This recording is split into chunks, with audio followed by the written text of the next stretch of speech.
No one dare to enter the forest at night unless if you want to die. This papa is a comedian. Today is the day I will end your life. Please, let me leave. I beg you.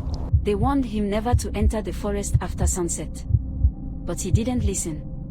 What he saw that night was not human. In a quiet village, surrounded by a thick, endless forest, the people lived by one rule: respect the night. During the day, the forest was just trees and animals. But when the sun went down, it became something else. The elders always said, there are things in that forest that do not belong to this world. Many had gone in after dark. Very few ever returned. But there was one man who didn't believe any of it. His name was Kito. Kito was known in the village as a hunter. Strong, fearless, and stubborn. He had spent years in the forest during the day, and nothing had ever happened to him. So when the elders spoke of spirits and shadows, he would laugh. I have walked that forest many times, he would say. There is nothing there. One evening, as the sun began to set, Kito sat with a group of men. They spoke in low voices about the forest. One man said, "My brother went in after sunset, we never saw him again." Another said, "Some things there, they don't kill you. They take you." The air grew heavy. But Kito only smiled. "You are all afraid of stories," he said. An older man looked at him carefully. "If you are so sure, go tonight." The others quickly shook their heads. "No. Don't do that." But Kito stood up. "Fine," he said calmly. "I will go. And tomorrow, I will return." That night, the village was silent. No moon. No wind. Just darkness. Kito stood at the edge of the forest, holding a lantern. For a moment, he paused. Something didn't feel right. But he ignored it. Then he stepped inside. Immediately, the air changed. It became cold, unnaturally cold. The sounds of the village disappeared completely. No insects. No movement. Just silence. Kito walked deeper into the forest. The light from his lantern barely touched the trees around him. Then suddenly, he heard it. A voice. "Kito." He stopped. His grip on the lantern tightened. "Who is there?" he asked. No answer. He continued walking. Then again. "Kito." This time, closer. Kito turned quickly. Nothing.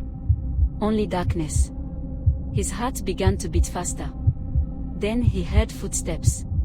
Behind him. Slow, careful, matching his steps. He turned again.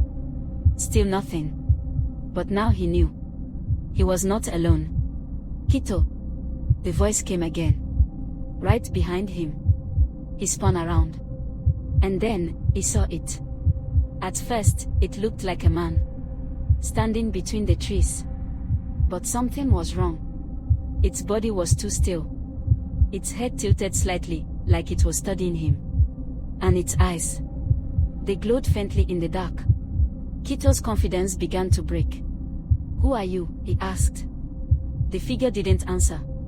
It just stared at him. Then slowly, it smiled.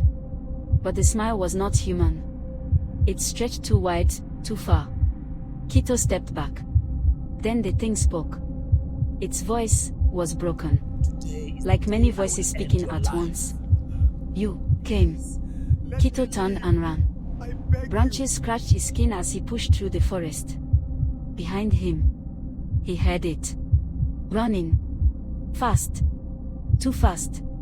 Closing in. "Kito." Now the voice sounded different. Not calm. Not soft. Hungry. Kito ran harder. He could see the edge of the forest ahead. Just a little more. Then suddenly, he fell. The lantern dropped and went out. Darkness swallowed everything. The footsteps stopped. Right behind him. Silence. Kito slowly turned. The thing was standing over him. Closer than ever. Now he could see it clearly. Its face was changing. Shifting. becoming faces he knew. Men from the village. Old friends. Even people who had died. Then it stopped. And looked directly at him. You should not have come. Kito tried to move. But his body refused. The last thing he saw was that smile. The next morning, the villagers found his lantern at the edge of the forest. Broken. Cold. But Kito was gone. No footprints leading out. No sign of struggle. Nothing. And from that day on, no one in the village ever questioned the warning again. Because they knew, when the sun sets, the forest is no longer empty. And sometimes, it calls your name.